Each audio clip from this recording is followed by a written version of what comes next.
Welcome to the Stoic Tide. There are secrets that protect you, and then there are the ones that can get you killed. Not because you meant any harm, not because you were careless, but because you trusted the wrong person at the wrong time. The truth is, the most dangerous information isn't what others keep from you. It's what you reveal without realizing the cost. Throughout history, lives have been shattered by a single misplaced word, a casual overshare, a moment of false comfort. Now, in a world where everyone's watching online, offline, all the time, those little details you drop can quietly mark you as a target. We're more exposed than ever, and most people don't even see it coming. This video breaks down the 5 secrets you should never share if you care about your safety, your freedom, or even your life. These aren't the obvious things. They're the ones that slide under your radar until it's too late. So whatever you do, don't click away, don't skip ahead. Every minute might be the one that keeps you out of danger. And hey, if you care about protecting yourself and the people you love, hit that subscribe button. Stay sharp, stay safe. Let's get into it. 1. Do not share personal financial information. Think about the last time you saw someone post a picture of their new house keys standing in front of their freshly painted front door, with a proud smile and a caption like, "Finally a homeowner." Seems harmless, right? We're taught to celebrate milestones, to share the highlights of our lives, and social media has trained us to seek validation through likes, comments, and congratulatory emojis. But here's the part nobody talks about. That post just gave away far more than you intended. It told the world where you live, what your financial situation might look like, and that you've recently come into something valuable. You didn't just share a life update. You handed out a map to your vulnerability. A friend of mine, Rachel, bought her first home a few years ago. Single woman, early 30s, worked hard to make it happen. She was proud, and rightly so. She posted a few photos, the keys in her hand, the welcome mat. A shot of the front porch with a street number just barely visible. Nothing dramatic, just joy. Within 2 months, she had 2 break-in attempts. One while she was away on a weekend trip, another while she was at work. She didn't live in a high-crime area, and she wasn't flashy, but she had unknowingly marked herself as a person with something to lose, and maybe not enough protection to keep it. That's the thing about financial information. It's not just what you say, it's what you signal. A post about your new car, a conversation where you casually mention your salary or a recent bonus, even telling someone you're finally debt-free. These can all be breadcrumbs that lead the wrong person straight to you. We like to believe we're just sharing moments, but often we're broadcasting opportunity. Not to our friends, but to opportunists. Here's a truth that might make you uncomfortable. People are always watching. Not everyone, not all the time, but enough that it matters. And it's not just hackers or scammers online. It's the acquaintance you barely know at work, the friend of a friend at that dinner party, the person who noticed your new watch or your designer shoes and started putting the pieces together. We assume danger looks like a shadowy figure in a dark alley, but more often it's someone smiling to your face while silently calculating your worth. Criminals don't typically go after billionaires. Why would they? The ultra-rich have cameras, private security, alarm systems, legal teams. They're a hassle. But you're accessible. You've got just enough to make the risk worth it. You post vacation photos while you're still out of town. You share stories about that huge raise at work. You show off your new tech, your home renovation, your luxury purchase without realizing that every brag is a breadcrumb. The psychological trap here is simple. We think the world is rooting for us, and many people are, but not everyone. And in the shadows of those congratulations are people who don't feel inspired by your success. They feel entitled to it. They feel like they deserve what you have, and they don't care how they get it. This is where Stoicism comes in. Quiet strength, inner stability, and discretion. The Stoics didn't flaunt their achievements, not because they weren't proud, but because they knew pride doesn't require an audience. They believed that peace comes from control of the self, of one's desires, of one's actions. When you practice Stoic thinking, you resist the need to overshare. You begin to ask, why do I feel the urge to post this? Is it for connection or validation? Is it for expression or ego? You gain clarity. You start to value your privacy, the way a soldier values their armor. Not as something to hide behind, but as something that keeps you safe. So what's the solution? It's simple, but not easy. You need to become more intentional about what you share and why. You don't have to lie. You don't have to be paranoid. But you do need to be smart. When someone asks how much you make, deflect gracefully. Enough to get by. I'm comfortable. Change the subject. When you get a big win at work, celebrate privately with people you trust. When you make a major purchase, wait before sharing. If you share at all. You don't owe anyone a play-by-play of your success. The less people know about your money, the safer you are. Not just from criminals, but from jealousy, manipulation, and even legal troubles. Treat your financial status like the PIN number to your bank account. Share it with no one unless absolutely necessary. And even then, question why. Because in this world, survival often comes down to one thing: what you choose to reveal and what you choose to protect. Oversharing may feel harmless in the moment, but once it's out there, you don't control how it's used or who uses it. Privacy is power. Silence is safety, and discretion, that's your shield. Use it. 2. Do not disclose location and travel schedule. Have you ever had that jolt of fear when you suddenly realize someone knows where you are and they shouldn't? It's a feeling that grabs you by the spine and doesn't let go. In the age of oversharing, most people don't even recognize the danger they've invited into their lives. We casually post photos from airports, check into coffee shops, tag locations in real time. We think we're just sharing moments, but what we're really doing is giving away our most valuable possession, our whereabouts. And in the wrong hands, that information becomes a weapon. A few years back, there was a woman I knew, Maya. She was newly engaged, full of life, and loved documenting everything on Instagram. One weekend, her fiancé surprised her with a trip to Lake Tahoe. She posted the moment they hit the road, then shared scenic views from their cabin. On day 2, she uploaded a photo of them snowshoeing, laughing under the caption, "No cell signal, no problems." But there was a problem. Someone from her past, a man she'd cut off after an uncomfortable encounter months earlier, had been quietly watching her feed. He saw the trip unfold in real time. He knew where she was. More importantly, he knew where she wasn't at home. And while she was wrapped in snow and joy, her apartment in Sacramento was broken into. The thief didn't just take things. He went through her closet, her drawers, left no forced entry. It wasn't about what he stole. It was about what he wanted to feel. Control, access, intimacy she didn't give him. That's what made it so chilling. And that's what most people miss. Not all threats are about money. Some are about obsession, control, revenge. And when you overshare your location, you're offering a roadmap to every one of those motives. This isn't paranoia. This is pattern recognition.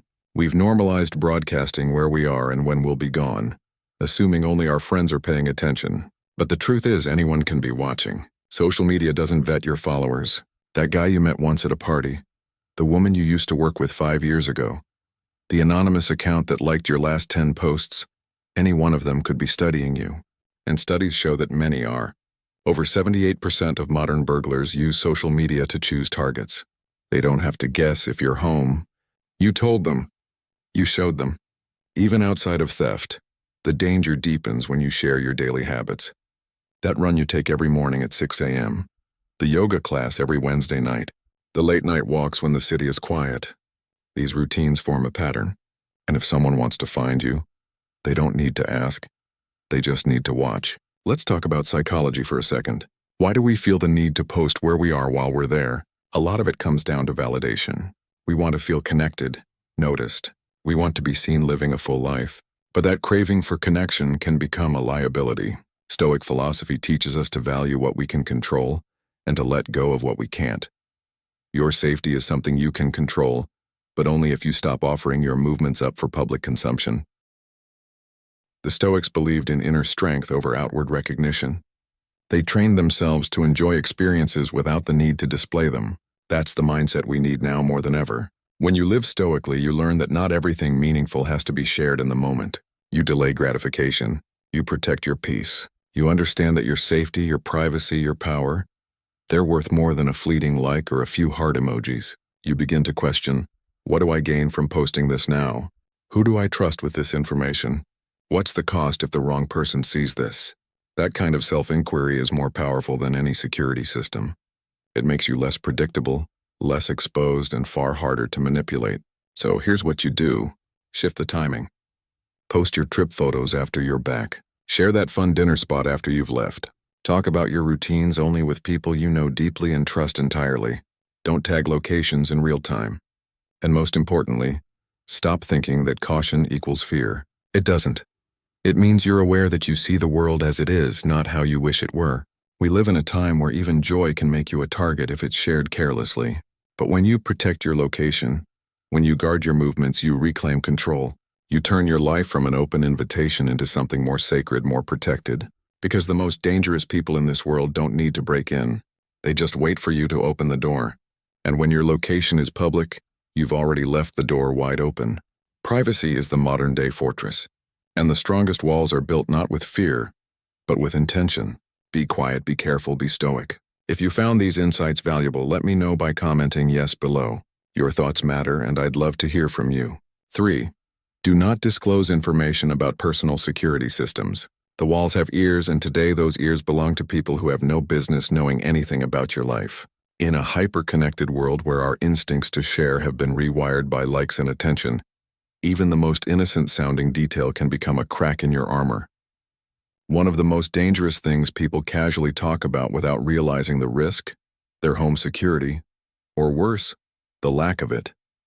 It often starts with pride, a sense of responsibility. Someone just installed a brand new security system, motion sensors, cameras, smart locks, so they post about it. Maybe a quick selfie in front of the security keypad with a caption about finally upgrading the house seems like a responsible move. But in reality, they've just published a detailed blueprint of their home defense to anyone watching with ill intent. They've turned their strongest protection into a public challenge for someone looking to bypass it. What was meant to discourage danger can actually invite it, because now the wrong people know what kind of system they'd need to disable and how valuable the contents of that home must be to warrant such protection in the first place. Now flip the scenario. Some people downplay their setup altogether. Nothing to steal here, they'll say at a dinner party or in a neighborhood group chat. Never needed a security system. That might sound humble, unassuming, but what it really communicates is that their home is easy pickings, and criminals like water follow the path of least resistance. They're not looking for a challenge. They're looking for an opening. And when you announce you don't have an alarm, a dog, or even a neighbor checking in, that's an open door, not a harmless joke. Let me tell you about Greg, a guy I knew from back in college. A few years ago, he moved into a new place with his wife and young daughter.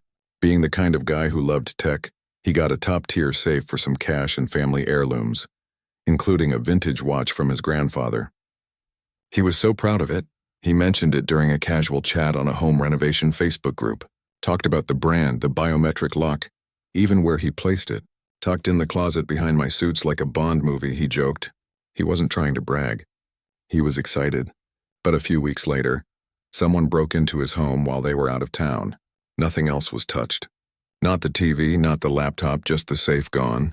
It doesn't take a master criminal to see what happened there. It just takes someone patient enough to watch, listen, and act. And that's the truth most people miss. Not all criminals are impulsive. Some are strategic, observant. They study behavior, routines, and information that people willingly give up online or in person. Greg's mistake wasn't buying the safe. It was talking about it in a space where strangers were listening. We do this more than we realize. We give house tours on social media, showing off our kitchen remodels and casually mentioning how the bedroom's in the back far from the street. We joke with coworkers about keeping grandma's jewelry in the nightstand. We mention the fact that our gun is tucked under the bed. And we do it because it feels normal, relatable, like bonding. But what we're really doing is giving someone a playbook, a way in, a reason to plan. Psychologically, it stems from a deep desire for acknowledgement, to feel like we're doing something right, like we're safe because we've taken steps. But real safety isn't performative. It's private. Stoic philosophy teaches us this over and over. Epictetus once said, "Be silent for the most part, or if you speak, say only what is necessary and in few words."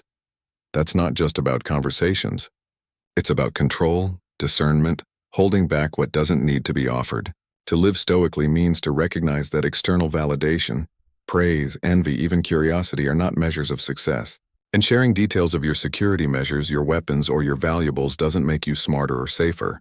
It makes you vulnerable. The Stoics believe that strength is quiet, that true power lies in what you don't reveal. A fortress isn't strong because people see its defenses. It's strong because people can't figure them out. So how do you talk about your home without risking it? You don't unless absolutely necessary. If you must speak on security, keep it vague. "I'm covered" is enough. If someone asks what valuables you have, steer the conversation away or keep your response general.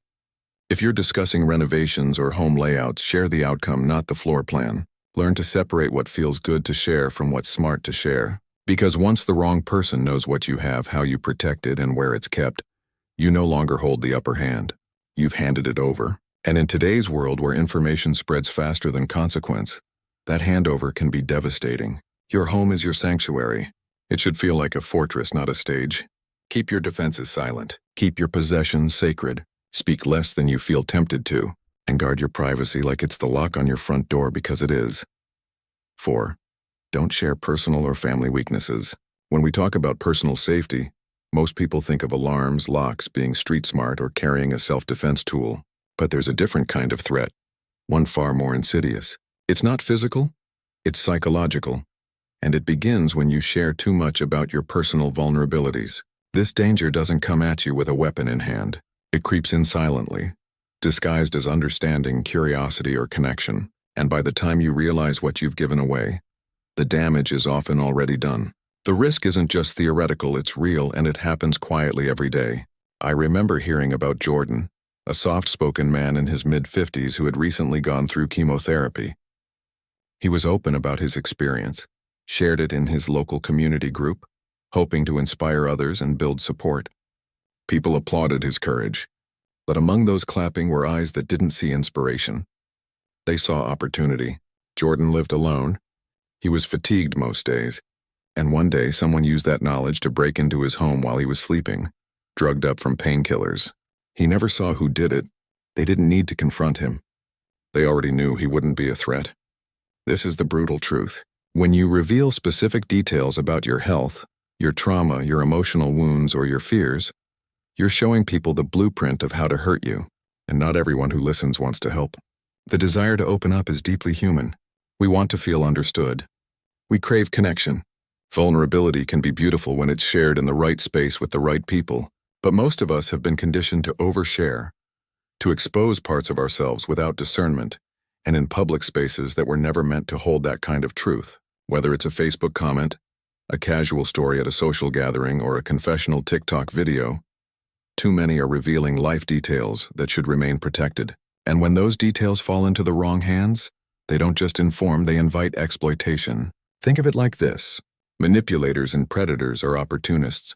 They study weakness not out of malice at first glance, but out of calculation. A person who knows you fear confrontation will test your boundaries subtly. A person who hears that you live alone and struggle with mobility sees a path with no resistance. A person who learns about your abusive ex, your phobias, your guilt, now has tools they can use to customize their manipulation. And that kind of harm is deeply personal. It's not general violence. It's tailored destruction. Even when we think we're protecting others, we sometimes endanger them through our openness. Sharing too much about an elderly parent who lives alone. Talking casually about your child's after-school routine. Mentioning a sibling with a disability who's home during the day. These are not just family details. They are maps of vulnerability. You might be putting those you love at risk without even realizing it. The Stoics had a very different approach to personal disclosure. They weren't cold or detached. They were deliberate. Epictetus once said, "The wise man will speak correctly and with restraint. He will confess not to everyone, but only to those who are suited to hear it."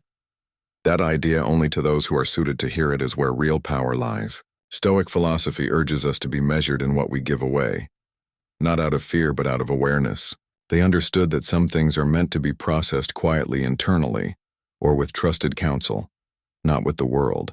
To be Stoic doesn't mean to be silent or isolated. It means you recognize that not all truths are meant for public ears. It means understanding that self-protection isn't shame, it's wisdom. That your vulnerability is precious, and in the wrong hands it becomes a tool for harm. If you've experienced trauma, if you live with health challenges, or if you're emotionally recovering from loss, choose carefully who you tell and how. Use private channels. Seek professional support. Lean on people who've earned your trust. In public, keep things general. You don't owe strangers your pain. You don't have to explain your struggles to people who haven't proven they're safe. And if you feel the urge to share, ask yourself why. Is it to connect or to be seen? Because sometimes what we really want is someone to say, "I get it." But that validation isn't worth handing over the keys to your personal security. You can heal without broadcasting. You can connect without exposing. You can be strong without being visible. Think about your own life. Have you ever shared something personal only to regret it later? Has anyone ever used your openness against you? Let me know in the comments. Your story might help someone else realize what's at stake. Because ultimately, your safety isn't just about what you can fight off, it's about what you don't reveal. Your most valuable armor might not be your strength. It might be your silence. 5. Do not share information that could be used for identity theft. When was the last time you really stopped and thought about what you share online? Not just the obvious things like passwords or credit card numbers, but the casual stuff. The throwback post about your childhood dog. The comment about your mom's last name while talking family genealogy. The story where you joked about that old street you grew up on. Seems innocent, even charming, but in the hands of someone with the wrong intentions, those small pieces become fragments of a map, one that leads straight to your identity and ultimately your vulnerability. Imagine every bit of personal information you share online as a puzzle piece. On its own, a piece seems harmless. But when a determined person collects enough of those fragments across your posts, tags, comments, and public profiles, they start to form a very clear picture. Not a story about who you are, but a profile that can be used to impersonate you, hack you, scam you, or even destroy your life. And here's the real kicker. Most of this data, you've given it away freely.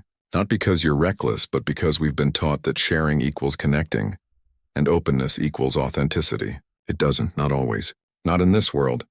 Take the case of Melissa. She was an upbeat, savvy young teacher who loved doing about me quizzes on Instagram stories. Favorite band? Pearl Jam. First pet's name? Lucky. Hometown? Dayton, Ohio. She did a nostalgia post about her first car, a silver Toyota Corolla, and shared a graduation photo from her high school days, clearly labeled with the name of the school. What she didn't realize was that she had just publicly answered almost every standard security question used to protect her email, her banking app, and her online shopping accounts. It wasn't long before her inbox was flooded with alerts. Password reset attempts, unusual activity, bank card flagged. She was locked out of multiple platforms, and it took weeks and a cybersecurity expert to begin untangling the mess. What stung most wasn't just the hassle, but the betrayal she felt. She had handed her security over not to a hacker, but to the world, one cheerful post at a time. This is how modern identity theft works. It's not the Hollywood image of a guy in a hoodie cracking codes in a dark room. It's often someone casually collecting public breadcrumbs over time. They're not breaking in. You left the door open and they just walked through. The most chilling part is how this information, when combined, becomes even more dangerous. Your birth month from a Facebook comment, your high school mascot from an old yearbook photo, a joke about being class of 2007, a tagged photo of your brother with your shared last name.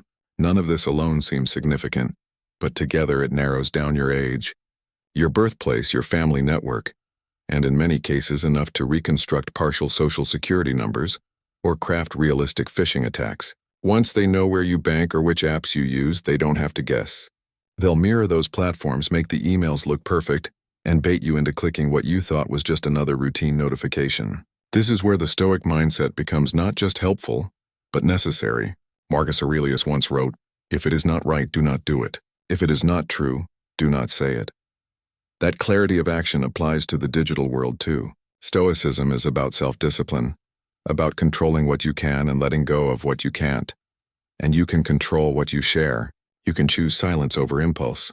You can pause before you post and ask yourself, who benefits from this information? Who could exploit it?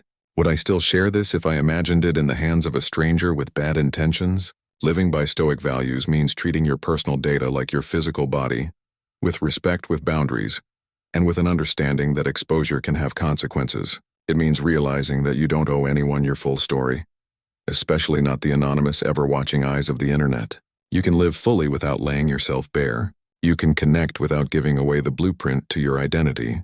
The solution isn't to be paranoid, it's to be precise. Use false answers for security questions that only you know. Don't post about the apps or platforms you use for finances or shopping. Regularly audit your online presence. Go through your old posts. Delete what no longer needs to live online.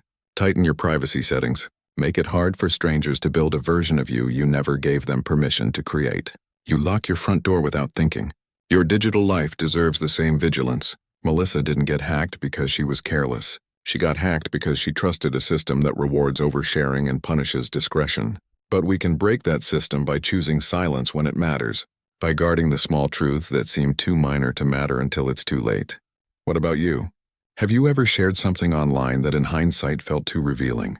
Or maybe you caught yourself answering one of those cute quizzes without realizing what it was really asking. Drop your story or thoughts in the comments. I want to know what you've learned about digital safety the hard way. Your experience might be the wake-up call someone else needs.